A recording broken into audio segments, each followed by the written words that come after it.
গান বুঝলে এই গানটা শুনবেন, উঠবেন না।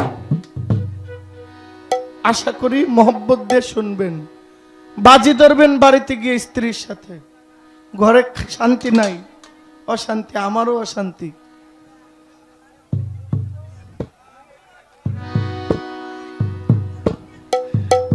দেখছেন না কি কইছে কতক্ষণ?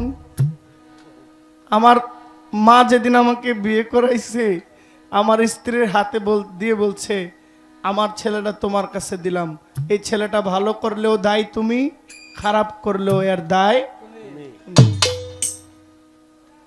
আমি আমার স্ত্রীকে বলছি, আমার মা আমার বাবা খুশি তো আপনি মহারানী, আর এরাও খুশি তো আপনি কামলা কর্মচারী। তো আমি যদি আমার স্ত্রীকে মহারানী বানাই, আমাকে সে রাজা বানায় রাখবো।